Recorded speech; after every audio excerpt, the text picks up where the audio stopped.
તમે જોઈ રહ્યા છો ફટાફટ ગુજરાતી સમાચાર તાજા ત્વરિત અને સચોટ સમાચારો માટે અત્યારથી જ અમારી ચેનલને સબસ્ક્રાઇબ કરો અને બેલ આઇકન દબાવો જેથી કોઈપણ મહત્વના સમાચાર તમારાથી છૂટી ન જાય। તો ચાલો શરૂ કરીએ આજના મુખ્ય સમાચારો। હવામાન વિભાગ દ્વારા 5 થી 10 સપ્ટેમ્બર 2025 દરમિયાન ગુજરાતમાં ભારેથી અતિભારે વરસાદની આગાહી કરવામાં આવી છે। 5 સપ્ટેમ્બર દક્ષિણ ગુજરાતના નવસારી, ડાંગ, વલસાડ, દમણ અને દાદરા નગર હવેલીમાં રેડ એલર્ટ જાહેર કરવામાં આવી છે। દક્ષિણ ગુજરાતના દરિયાકાંઠે આગામી 5 દિવસ સુધી પવન 40 થી 50 કિલોમીટર પ્રતિ કલાકની ઝડપે ફૂંકાશે। આજે દક્ષિણ ગુજરાતના દરિયાકાંઠે LCS 3 લગાવવામાં આવી છે। 4 સપ્ટેમ્બરના રોજ સવારના 6 થી 2 વાગ્યા સુધીમાં રાજ્યના 125 તાલુકામાં વરસાદ નોંધાયો છે, જેમાં સુરતના ઉમરપાડામાં સૌથી વધુ 2.83 ઇંચ વરસાદ પડ્યો। નર્મદા ડેમમાં 4 લાખ ક્યુસેક પાણીની આવક થતાં સપાટી 135.47 મીટરે પહોંચી, જેથી 15 દરવાજા ખોલીને 3 લાખ ક્યુસેક પાણી છોડવામાં આવી રહ્યું છે। આ પરિસ્થિતિને ધ્યાનમાં રાખીને વડોદરા, ભરૂચ અને નર્મદા જિલ્લાના 27 ગામોને એલર્ટ કરવામાં આવ્યા છે। ગુજરાતના પશુપાલકો અને ખેડૂતો માટે સારા સમાચાર છે। કેન્દ્ર સરકારે ખેડૂતો અને પશુપાલકો માટે કેટલાક કૃષિ અને ડેરી ઉત્પાદનો પરના GST દરમાં ઘટાડો કર્યો છે। ટ્રેક્ટર પરનો GST 12% ઘટાડીને 5% કરવામાં આવે છે, જેનાથી ખેડૂતોને ₹50,000 થી ₹80,000 સુધીનો ફાયદો થશે। આ ઉપરાંત ઘી પરનો GST 12% ઘટીને 5% અને પનીર પરનો GST 12% ઘટાડીને 0% કરવામાં આવે છે, જે પશુપાલકોની આવક વધારવામાં મદદ કરશે। સુરતના અલથાણ વિસ્તારમાં આવેલી માર્કંડ હિલ્સ સોસાયટીમાં એક અત્યંત કરુણ ઘટના બની છે। પૂજા પટેલ 30 અને તેના 2 વર્ષના પુત્ર ક્રિશિવનું બિલ્ડિંગના 13મા માળેથી પડી જતા કરુણ મોત નીપજ્યું છે। પોલીસે આ ઘટના પાછળ આપઘાતની આશંકા વ્યક્ત કરી છે અને CCTV ફૂટેજ તથા લોકોના નિવેદનોના આધારે વધુ તપાસ હાથ ધરી છે। આણંદના આંકલાવમાં બાળકી સાથે દુષ્કર્મ અને હત્યાના આરોપી અજય પઢિયારના નાટકીય દ્રશ્યો સામે આવે છે। ઘટનાનું રિકન્સ્ટ્રક્શન કરતી વખતે સીધો ચાલતો આરોપી અચાનક લંગડાતો જોવા મળ્યો, જ્યારે પોલીસ સ્ટેશન પરત ફરતા તે સામાન્ય રીતે ચાલવા લાગ્યો। કેમેરા સામે આવતા જ તેની ચાલ બદલાઈ જતા અનેક ચર્ચાઓ થઈ રહી છે અને એક વાયરલ વિડીયોમાં PSI આરોપીના કાનમાં કંઈક કહેતા પણ જોવા મળ્યા છે, જે ચર્ચાનો વિષય બન્યો છે। ગુજરાત સ્પોર્ટ્સ ઓથોરિટી દ્વારા ખેલ મહાકુંભ 2025 માટે વિવિધ રમતો માટે રજિસ્ટ્રેશન પ્રક્રિયા શરૂ કરવામાં આવી છે। ઈચ્છુક ખેલાડીઓ 22 સપ્ટેમ્બર સુધી ઓનલાઈન રજિસ્ટ્રેશન કરાવી શકશે। આ સ્પર્ધામાં અંડર 9, અંડર 11, અંડર 14 અને અંડર 17 વય જૂથના ખેલાડીઓ એથ્લેટિક્સ, વોલીબોલ, કબડ્ડી, સ્વિમિંગ અને ચેસ સહિતની અનેક ગેમ્સમાં ભાગ લઈ શકશે। વધુ માહિતી માટે ખેલ મહાકુંભની સત્તાવાર વેબસાઇટ khelmahakumbh.gujarat.government.in પરથી મેળવી શકાશે।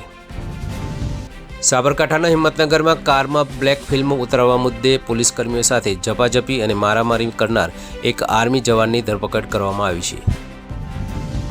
આ ઘટનાના વિડીયો વાયરલ થયા બાદ નિવૃત્ત આર્મી જવાનોએ DYSPને મળીને પોલીસકર્મીઓ સામે પણ FIR નોંધવાની માંગ કરી છે। અંબાજીમાં ચાલી રહેલા ભાદરવી પૂનમના મેળાના બીજા દિવસે સાંજે 5 વાગ્યા સુધીમાં કુલ 7.29 લાખથી વધુ ભક્તોએ મા અંબાના દર્શન કર્યા હતા। બીજા દિવસે 3.58 લાખથી વધુ ભક્તોએ માતાજીના દર્શન કર્યા, જેમાં 18,364 ભક્તોએ ઉદન ખટોલાની મુસાફરી કરી।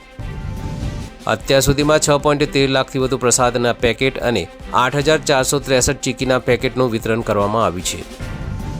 ઉપરવાસના ભારે વરસાદને કારણે મહીસાગરના કડાના ડેમમાંથી 3 લાખ ક્યુસેક પાણી છોડવામાં આવતા તાંત્રોલી નજીક આવેલા હાઇડ્રો પાવર પ્રોજેક્ટમાં અચાનક પાણીનો પ્રવાહ વધી ગયો। આ ઘટનામાં પ્લાન્ટમાં કામ કરતા 5 કર્મચારીઓ પાણીમાં ગરકાવ થયા હોવાનું સામે આવ્યું છે, જેમની શોધ અને બચાવ કામગીરી ફાયર વિભાગ અને પોલીસ દ્વારા ચાલી રહી છે। ડેમમાંથી પાણી છોડવામાં આવતા મહીસાગર નદીના કિનારે આવેલા 106 ગામોને એલર્ટ પર રાખવામાં આવ્યા છે। બનાસકાંઠાના ડીસા તાલુકાના મહાદેવિયા ગામમાંથી પોલીસે એક ખેતરના મકાનમાંથી નકલી ચલની નોટ બનાવવાની ફેક્ટરી ઝડપી પાડી છે। પોલીસે સ્થળ પરથી ₹39 લાખની ડુપ્લિકેટ નોટો, 5 કલર પ્રિન્ટર અને અન્ય સામગ્રી જપ્ત કરી છે। પોલીસે 2 આરોપીઓની અટકાયત કરી છે અને એક ફરાર થઈ ગયો છે, જેમાં આ રેકેટના અન્ય સભ્યો અંગે વધુ તપાસ ચાલી રહી છે। ગાંધીનગરના ડ્રાઇવિંગ ટેસ્ટ ટ્રેક પર હવે AI કેમેરા લગાવવામાં આવે છે, જે ડ્રાઇવિંગ ટેસ્ટનું મૂલ્યાંકન વધુ ચોક્કસ અને માનવ હસ્તક્ષેપ વિના કરશે. આ નવી સિસ્ટમ ડ્રાઈવરની નાની ભૂલોને પણ પકડી પાડશે, જેથી ફક્ત કુશળ અને નિયમ પાલન કરનારા ડ્રાઈવરોને જ લાયસન્સ મળશે. આ પગલું સુપ્રીમ કોર્ટના 2030 સુધીમાં માર્ગ અકસ્માતોમાં મૃત્યુની સંખ્યામાં 50% ઘટાડવાના લક્ષ્યને અનુરૂપ છે. ગુજરાતમાં આગામી 15 દિવસથી 1 મહિનામાં આ AI સિસ્ટમ કાર્યરત થઈ જશે, જેનાથી પ્રક્રિયા વધુ પારદર્શક અને ઝડપી બનશે. ખોખરાની 7th ડે સ્કૂલના ધોરણ 10ના વિદ્યાર્થી નયનની હત્યાના મામલે સ્કૂલની બેદરકારીના આક્ષેપોને સમર્થન આપતા CCTV ફૂટેજ સામે આવે છે. ફૂટેજમાં દર્શાવ્યા પ્રમાણે ઇજાગ્રસ્ત નયન 7 મિનિટ સુધી સ્કૂલ પરિસરમાં દર્દથી કણસતો રહ્યો, પરંતુ સ્કૂલના સ્ટાફે તેની મદદ ન કરી. આખરે વિદ્યાર્થીના પરિવારજનોએ તેને હોસ્પિટલ લઈ જવાનું શરૂ કર્યા બાદ સ્કૂલ દ્વારા 12:59 કલાકે 108 એમ્બ્યુલન્સને ફોન કરવામાં આવ્યો, જે 1:11 પહોંચી હતી. GST કાઉન્સિલની 56મી બેઠકમાં GSTના 4 સ્લેબને ઘટાડીને માત્ર 2 સ્લેબ 5% અને 18% કરવાનો નિર્ણય લેવાયો છે. આ નિર્ણયથી સાબુ, શેમ્પૂ, AC, કાર જેવી આવશ્યક વસ્તુઓ સસ્તી થશે, જ્યારે લક્ઝરી અને તમાકુ ઉત્પાદનો પર 40% GST લાગુ થશે. આ સુધારા 22 સપ્ટેમ્બર એટલે કે નવરાત્રિના પ્રથમ દિવસથી લાગુ થશે અને તેને વડાપ્રધાન નરેન્દ્ર મોદીએ દેશવાસીઓ માટે દિવાળીની ભેટ તરીકે ગણાવાય છે. વડાપ્રધાન નરેન્દ્ર મોદીએ X પર પોસ્ટ કરીને આ નિર્ણય બદલ ખુશી વ્યક્ત કરી અને કહ્યું કે આ સુધારાનો સીધો લાભ સામાન્ય માણસ, ખેડૂતો અને મધ્યમ વર્ગને થશે. તેમણે જણાવ્યું કે આ નિર્ણયનો ઉદ્દેશ્ય નાગરિકોનું જીવન સરળ બનાવવાનો અને ખાસ કરીને નાના વેપારીઓ માટે ઇઝ ઓફ ડુઇંગ બિઝનેસને પ્રોત્સાહન આપવાનો છે. આ નિર્ણય ફુગાવા સામે લડી રહેલા સામાન્ય લોકોને મોટી રાહત આપશે અને અર્થતંત્રને વેગ આપશે. ભારતીય સેનાએ ઓપરેશન સિંદૂર દરમિયાન પાકિસ્તાનમાં આતંકવાદી છાવણીઓ પર કરવામાં આવેલા સચોટ હુમલાઓનો એક નવો વિડીયો બહાર પાડ્યો છે. આ વિડીયોમાં હુમલાના વિઝ્યુઅલ્સ અને DGMO લેફ્ટનન્ટ જનરલ રાજીવ ગાયનું નિવેદન દર્શાવવામાં આવ્યું છે કે પાકિસ્તાને યુદ્ધ વિરામનો પ્રસ્તાવ મૂક્યો હતો. ભારતે સ્પષ્ટ કર્યું છે કે આ હુમલાઓ 22 એપ્રિલના પહેલગામમાં થયેલા નરસંહારના જવાબમાં હતા અને આતંકવાદનો અંત ન આવે ત્યાં સુધી ભારત અટકશે નહીં. આ હુમલાને અટકાવવાનો શ્રેય લેવાના ટ્રમ્પના દાવાને ભારતે નકારી કાઢ્યો છે. 56મી બેઠકમાં કેન્સર સહિતના ગંભીર રોગોની 33 જીવનરક્ષક દવાઓ પરનો GST 12%થી ઘટાડીને શૂન્ય કરવામાં આવ્યો છે. આ નિર્ણયથી દર્દીઓની મોંઘી આયાતી દવાઓ પર મોટી બચત થશે, જેમના માસિક બિલમાં ₹15,000થી ₹50,000 સુધીનો ઘટાડો થવાની અપેક્ષા છે. નાણામંત્રી નિર્મલા સીતારમણે કહ્યું કે આ પગલાંથી ભારતમાં કેન્સરના 14 લાખ નવા દર્દીઓ સહિત ઘણા લોકો માટે દવાઓ સુલભ બનશે અને તેમની સારવારનો બોજ ઘટશે. મહારાષ્ટ્ર સરકારે ખાનગી ક્ષેત્રના કર્મચારીઓ માટે એક નવો નિયમ લાગુ કર્યો છે, જે મુજબ તેમને રોજના 9 કલાકને બદલે 10 કલાક કામ કરવું પડશે. આ નવા નિયમમાં કર્મચારીઓ માટે ત્રિમાસિક ઓવરટાઇમ મર્યાદા 115થી વધારીને 144 કલાક કરવામાં આવી છે અને ઓવરટાઇમ માટે બમણું વેતન પણ મળશે. વડાપ્રધાન નરેન્દ્ર મોદીની માતા વિશે અપશબ્દો બોલવામાં આવતા તેના વિરોધમાં NDA દ્વારા આજે બિહાર બંધનું એલાન આપવામાં આવ્યું હતું. આ બંધ દરમિયાન સમસ્તીપુર, બેગુસરાય અને દરભંગા સહિત 12 જિલ્લામાં નેશનલ હાઈવે જામ કરવામાં આવ્યા છે અને અનેક જગ્યાએ આગચંપીના બનાવો પણ બન્યા છે. પરિસ્થિતિને જોતા પટનામાં 2000થી વધુ પોલીસ કર્મીઓને તહેનાત કરવામાં આવે છે અને કોંગ્રેસ JDU કાર્યાલયોની સુરક્ષા પણ વધારી દેવામાં આવી હતી. કેન્દ્ર, મણિપુર સરકાર અને કુકી ઝો કાઉન્સિલ KZC વચ્ચે એક નવા કરાર પર હસ્તાક્ષર થયા છે, જે હેઠળ મણિપુરમાં શાંતિ અને સ્થિરતા સ્થાપિત કરવા માટે વાતચીત પર ભાર મૂકવામાં આવ્યો છે. આ કરાર હેઠળ રાજ્યની ક્ષેત્રીય અખંડિતતા જાળવી રાખવા અને આવશ્યક વસ્તુઓનો પુરવઠો સુનિશ્ચિત કરવા માટે નેશનલ હાઈવે 2 ફરીથી ખોલવા માટે સહમતિ બની છે. આ નવો કરાર 1 વર્ષ સુધી અમલમાં રહેશે અને તેનો હેતુ રાજ્યમાં હિંસા બાદ સામાન્ય સ્થિતિ પુનઃસ્થાપિત કરવાનો છે. ભારતમાં નકલી પાસપોર્ટ કે વિઝાનો ઉપયોગ કરનાર કોઈપણ વ્યક્તિને હવે 7 વર્ષ સુધીની જેલ અને ₹10 લાખ સુધીનો દંડ થઈ શકે છે, કારણ કે નવો ઇમિગ્રેશન અને વિદેશી અધિનિયમ 2025 અમલમાં આવ્યો છે. આ કાયદો હોટલ, યુનિવર્સિટીઓ અને હોસ્પિટલો જેવી સંસ્થાઓ માટે વિદેશીઓ વિશેની માહિતી આપવી ફરજિયાત બનાવે છે. આ નવા કાયદાએ અગાઉના 4 જૂના કાયદાઓનું સ્થાન લીધું છે અને ભારતમાં વિદેશીઓ સંબંધિત તમામ બાબતોનું એકીકૃત નિયમન કરશે. સુપ્રીમ કોર્ટે SC/ST એક્ટ હેઠળ નોંધાયેલા કેસોમાં આગોતરા જામીન અંગે મહત્વનો ચુકાદો આપ્યો છે. કોર્ટે કહ્યું છે કે આવા કેસમાં આગોતરા જામીન ત્યારે જ આપી શકાય જ્યારે પ્રથમ દૃષ્ટિએ સ્પષ્ટપણે સાબિત થાય કે આરોપીએ કોઈ અત્યાચાર કર્યો નથી. આ નિર્ણય સાથે સુપ્રીમ કોર્ટે બોમ્બે હાઈકોર્ટના આગોતરા જામીન આપવાના આદેશને રદ કર્યો અને જણાવ્યું કે આ કાયદાની કલમ 18 આરોપીને આગોતરા જામીન પર પ્રતિબંધ મૂકે છે. રશિયા યુક્રેન યુદ્ધ સમાપ્ત કરવા માટે હવે પશ્ચિમી દેશો ભારતને એક મહત્વપૂર્ણ મધ્યસ્થી તરીકે જોઈ રહ્યા છે. તાજેતરમાં યુરોપિયન યુનિયન EU કમિશનના અધ્યક્ષા ઉર્સુલા વોન ડેર લેયને વડાપ્રધાન નરેન્દ્ર મોદી સાથે ફોન પર વાતચીત કરી હતી. તેમણે ભારતને આ યુદ્ધમાં શાંતિનો માર્ગ અપનાવવા અને આક્રમકતા બંધ કરાવવા માટે મહત્વની ભૂમિકા ભજવવા વિનંતી કરી. વડાપ્રધાન નરેન્દ્ર મોદીએ EU સાથેના વેપાર, ટેકનોલોજી અને સંરક્ષણ જેવા મુદ્દાઓ પર ચર્ચા કરી અને બંને નેતાઓને ભારત આવવાનું આમંત્રણ પણ આપ્યું.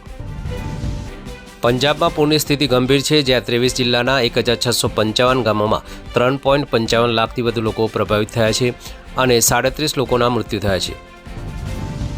આ પરિસ્થિતિને કારણે પંજાબની તમામ શાળાઓ, કોલેજો અને યુનિવર્સિટીઓ 7 સપ્ટેમ્બર સુધી બંધ કરી દેવામાં આવી છે. હરિયાણા અને દિલ્હીમાં પણ પૂરની અસર જોવા મળી રહી છે, જ્યાં યમુનાનું જળસ્તર ભયજનક સપાટીએ પહોંચી ગયું છે અને હિમાચલ પ્રદેશમાં પણ ભૂસ્ખલનની ઘટનાઓ બની છે. પશ્ચિમ બંગાળ વિધાનસભામાં ગુરુવારે ભારે હોબાળો થયો, જેના કારણે ભાજપના ચીફ વ્હીપ મુખ્ય દંડક શંકર ઘોષને સસ્પેન્ડ કરીને ગૃહમાંથી બહાર કાઢવામાં આવ્યા. શાસક પક્ષ દ્વારા લાવવામાં આવેલા પ્રસ્તાવ પર ચર્ચા ચાલી રહી હતી ત્યારે ભાજપના ધારાસભ્યોએ વિપક્ષના નેતા શુભેન્દુ અધિકારીના સસ્પેન્શનનો વિરોધ કરતા સૂત્રોચ્ચાર કર્યા. આ ઘટનાને પગલે ભાજપના નેતા શુભેન્દુ અધિકારીએ સોશિયલ મીડિયા પર વિડીયો શેર કરીને તેને લોકશાહીની હત્યા ગણાવી છે. નેપાળ સરકારે 26 સોશિયલ મીડિયા વેબસાઇટ્સ પર પ્રતિબંધ મૂકવાનો આદેશ આપ્યો છે, કારણ કે આ પ્લેટફોર્મ્સે દેશમાં નોંધણી કરાવવાની સરકારની અંતિમ ચેતવણીને અવગણી હતી. આ પ્રતિબંધમાં ફેસબુક, એક્સ એટલે કે ટ્વિટર, ઇન્સ્ટાગ્રામ, વોટ્સએપ અને યુટ્યુબ જેવા મુખ્ય પ્લેટફોર્મનો સમાવેશ થાય છે. નેપાળની સુપ્રીમ કોર્ટના આદેશને પગલે આ નિર્ણય લેવાયો છે, જેમાં ઓનલાઈન અને સોશિયલ મીડિયા પ્લેટફોર્મને ફરજિયાતપણે સૂચિબદ્ધ કરવા અને અનિચ્છનીય સામગ્રીનું મૂલ્યાંકન કરવા જણાવાયું હતું. અમેરિકન સેનાએ વેનેઝુએલાની એક બોટ પર હુમલો કરી તેને ઉડાવી દીધી, જેમાં 11 લોકોના મોત થયા હતા. US વિદેશ મંત્રી માર્કો રૂબિયોએ ખુલાસો કર્યો છે કે આ હુમલાનો આદેશ ખુદ રાષ્ટ્રપતિ ડોનાલ્ડ ટ્રમ્પે આપ્યો હતો. રૂબિયોના જણાવ્યા અનુસાર બોટમાં ડ્રગ્સ હોવાથી તેને જપ્ત કરવાને બદલે ઉડાવી દેવાનો આદેશ અપાયો હતો, કારણ કે તે અમેરિકા માટે સીધો ખતરો હતો. ચીનમાં યોજાયેલી સૈન્ય પરેડ બાદ અમેરિકાના રાષ્ટ્રપતિ ડોનાલ્ડ ટ્રમ્પની ચિંતામાં વધારો થયો છે. આ પરેડમાં ચીને પોતાની આધુનિક સૈન્ય તાકાતનું પ્રદર્શન કર્યું હતું, જેમાં લેસર અને પરમાણુ બેલિસ્ટિક મિસાઇલો જેવા અત્યાધુનિક શસ્ત્રોનો સમાવેશ થાય છે. આ કાર્યક્રમમાં રશિયાના રાષ્ટ્રપતિ વ્લાદિમીર પુતિન અને ઉત્તર કોરિયાના નેતા કિમ જોંગ ઉનની હાજરીએ અમેરિકા માટે ચિંતા વધારી છે. યુક્રેનમાં ચાલી રહેલા યુદ્ધ અંગે રશિયાના રાષ્ટ્રપતિ વ્લાદિમીર પુતિને કહ્યું કે જો સમજદારીપૂર્વક કામ લેવામાં આવે તો વાતચીત દ્વારા શાંતિ શક્ય છે, પરંતુ જો જરૂર પડશે તો સૈન્ય કાર્યવાહીથી પણ યુદ્ધનો અંત લાવીશું. પુતિને યુક્રેન દ્વારા નાટોમાં જોડાવાની ઈચ્છા છોડી દેવા જેવી પોતાની જૂની માંગણીઓ પર કોઈ ફેરફાર કર્યો નથી. તેમણે યુક્રેનના રાષ્ટ્રપતિ ઝેલેન્સ્કીને મોસ્કોમાં મરવાનું આમંત્રણ પણ આપ્યું, પણ યુક્રેને આ વાતનો અસ્વીકાર કર્યો છે. અફઘાનિસ્તાનમાં આવેલા 6ની તીવ્રતાના શક્તિશાળી ભૂકંપને કારણે મૃત્યુઆંક વધીને 2200થી વધુ થયો છે અને 3640 લોકો ઈજાગ્રસ્ત થયા છે. આ ભૂકંપથી પાકિસ્તાન સરહદે આવેલા કુનાર પ્રાંતમાં સૌથી વધુ નુકસાન થયું છે અને રસ્તાઓ તૂટી જવાથી બચાવ કામગીરીમાં મુશ્કેલી પડી રહી છે. તાલિબાન સરકારના પ્રવક્તાએ જણાવ્યું છે કે ધરાશાયી થયેલા મકાનોના કાટમાળમાંથી હજુ પણ મૃતદેહો બહાર કાઢવામાં આવી રહ્યા છે અને મૃત્યુઆંક વધવાની શક્યતા છે. ઇઝરાયેલની વેસ્ટ બેંકના કેટલાક વિસ્તારોને પોતાનામાં ભેળવી દેવાની કથિત યોજનાઓ પર યુનાઇટેડ આરબ એમિરેટ્સ UAEએ સખત ચેતવણી આપી છે. UAEએ આ પગલાંને રેડ લાઇન ગણાવી છે, જે પ્રાદેશિક સ્થિરતા અને ભવિષ્યના રાજદ્વારી સંબંધો માટે જોખમી છે. UAEના અધિકારી લાના નુસેબેહે કહ્યું કે આવું પગલું અબ્રાહમ એકોર્ડને નબળું પાડશે જેના કારણે 2020માં બંને દેશો વચ્ચે સંબંધો સ્થાપિત થયા હતા. આ ઘટના દર્શાવે છે કે ગાઝા હુમલાઓ પર મૌન રહ્યા બાદ હવે યુએઈ ઇઝરાયેલના વેસ્ટ બેંક પરના વિસ્તરણવાદી પગલાં પર સખત પ્રતિક્રિયા આપી રહ્યું છે. ચીનમાં રશિયાના રાષ્ટ્રપતિ પુતિન સાથેની બેઠક બાદ ઉત્તર કોરિયાના નેતા કિમ જોંગ ઉનના અંગરક્ષકોએ તેમને ઉપયોગ કરેલા ગ્લાસ અને ખુરશી ટેબલને સાફ કર્યા હતા. નિષ્ણાતોના મતે આ પગલું કિમના ડીએનએ અને સ્વાસ્થ્ય સંબંધિત ગુપ્ત માહિતીને બહાર પડતી અટકાવવા માટે લેવામાં આવી હોઈ શકે છે. આ પ્રકારની સાવચેતી જાસૂસીને ટાળવા માટે લેવામાં આવી હોવાનું અનુમાન છે. ચીનની ભવ્ય લશ્કરી પરેડમાં રશિયાના રાષ્ટ્રપતિ વ્લાદિમીર પુતિન અને ચીનના રાષ્ટ્રપતિ શી જિનપિંગ વચ્ચેની એક ખાનગી વાતચીત લાઈવ માઇક પર વાયરલ થઈ ગઈ. હોટ માઇક ઘટનામાં બંને નેતાઓને અંગ પ્રત્યારોપણ અને માનવ દીર્ઘાયુષ્ય જેવા વિષયો પર ચર્ચા કરતા સાંભળવામાં આવ્યા. પુતિનના અનુવાદકે કહ્યું કે માનવ અંગોનું સતત પ્રત્યારોપણ કરી શકાય છે અને માનસ અમરત્વ પણ મેળવી શકે છે. તેના જવાબમાં શી જિનપિંગે કહ્યું કે આ સદીમાં માણસો 150 વર્ષ સુધી જીવી શકે છે. તો આ હતા આજના ફટાફટ ગુજરાતી સમાચાર. વધુ સમાચારો અને અપડેટ્સ માટે અમારી સાથે જોડાયેલા રહો. ફરી મળીશું આવતીકાલે નવા સમાચારો સાથે. જય હિન્દ.